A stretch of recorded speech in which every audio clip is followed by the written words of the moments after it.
Malvinas siempre, a mi juicio, se miró solamente desde una lógica bélica o histórica. Y a mí me parece que hay otras miradas posibles, no solamente del conflicto bélico, sino de las perspectivas que Malvinas presenta.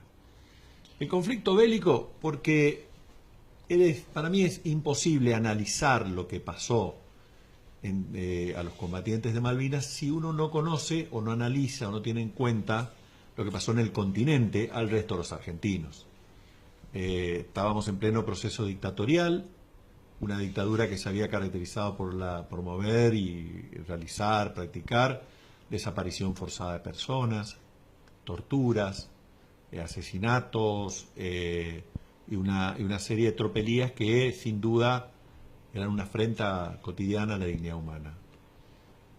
Una investigación que yo realicé en Corrientes y que entre otras cosas también tocó a combatientes de esquina, incluía casos de torturas que sufrieron los soldados argentinos en Malvinas por parte de sus propios jefes, por parte no de todos, no todos los jefes fueron torturadores, esto lo quiero destacar, pero algunos de los centenares de jefes que hubo practicaron con sus tropas actos similares a los que se realizaban en el continente. Tenemos que tener en claro que desde que las Fuerzas Armadas adoptaron la ideología de la seguridad nacional, empezaron a ver a cada ciudadano en cada país como un enemigo, ¿no? Y esto no fue un fenómeno solo de Argentina, esto justificó las dictaduras en Uruguay, en Brasil, en Chile, en Paraguay, ¿no? El intelectual era un enemigo, el político era un enemigo, el docente era un enemigo, todo aquel que generara discusiones al poder establecido podía ser un potencial enemigo. Mi investigación original incluía 23 casos, algunos que fueron víctimas y otros que fueron testigos. Después, en todo el proceso judicial, aparecieron más de 100 testigos y víctimas. A juicio del fiscal actuante de Río Grande, en la provincia de Tierra del Fuego, hasta el año pasado eran 85 hechos delictivos cometidos por 70 imputados. Es decir, para el fiscal también eran hechos delictivos. Y hace menos de un mes, la Procuraduría de Crímenes contra la Humanidad promovió, en base a todas las actuaciones, una imputación contra 26 nuevos responsables, inclusive un general de brigada. No solo formuló una imputación, sino que ya avanzó y pidió la detención de los 26 por la gravedad de los crímenes cometidos. Pero fines del 83, hay una resolución que firma el presidente Viñones, dictador que entrega al gobierno dictatorial al presidente Alfonsín, que ordena la destrucción de todos los elementos que permitieran, que estaban, decía el decreto, decía, vinculados con la lucha antisubversiva.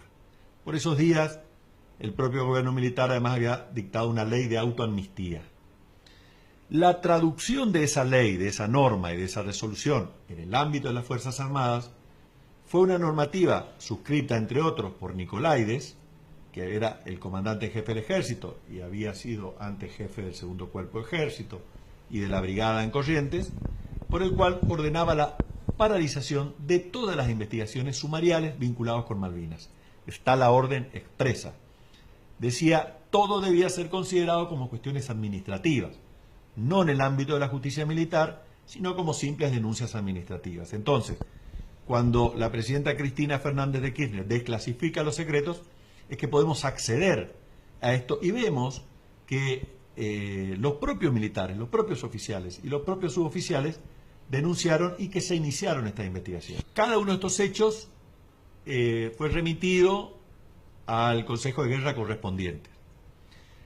Paralelamente, la Junta Militar forma una comisión de análisis y evaluación de responsabilidades en el Atlántico Sur que no tocó estos temas, que estaba vinculado a cuestiones típicas de estrategia y de tácticas militares.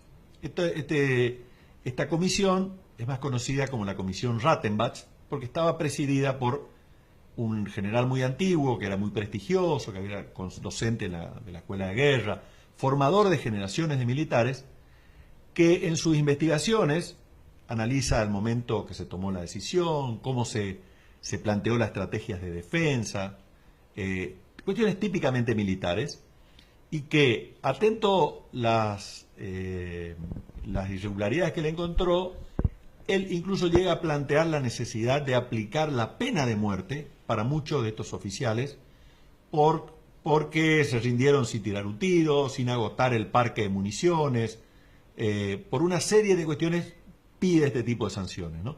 Pero estas están vinculadas no con las torturas, no con las muertes de los soldados por hambre, sino está vinculado con la actuación de los jefes militares por responsabilidades propias, así que una segunda investigación. Pero estas otras han sido paralizadas. Luego, en el año 2005, empiezo yo a investigar, acá en la provincia, con soldados correntinos. Tuvimos 2 años tomando testimonios. Después recorrí el país buscando nuevos testimonios. Después se sumaron todos los testimonios de oficiales y suboficiales desclasificados, e incluso algunos suboficiales que actuaron honrando el informe de San Martín y que denunciaron en la propia justicia federal la actuación de camaradas suyos y que fueron testigos de estaqueamiento y que denuncian esta situación de estaqueamiento, ¿no? Pongo el ejemplo del sargento Insaurralde, por ejemplo, que declaró en la causa, un sargento que vive en Corrientes y que salvó a 3 soldados que estuvieron 8 horas estaqueados semidesnudos por matar una oveja para comer, soldado del regimiento 12 de Mercedes.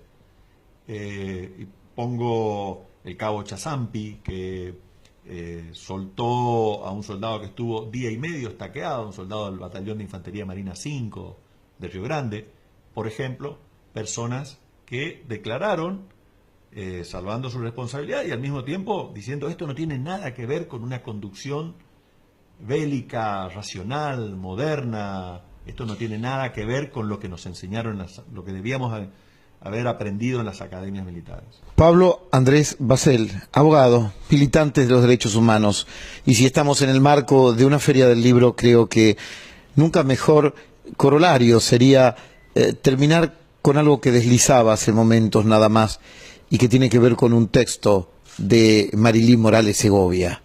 Cuando hablamos de los soldados, de los héroes, de los mártires, de las víctimas y de sus familias, no hablamos solamente de un soldado solo conocido por Dios, o de un número, o tal vez de un colectivo, sino que, como bien lo dijo y escribió Marilí, se llamaba Juan, Ramón o Manuel. Pero muchos sabían su nombre, no solo él. Pablo Andrés Basel, abogado, militante de los derechos humanos, en esta primera feria municipal del libro de aquí de esquina.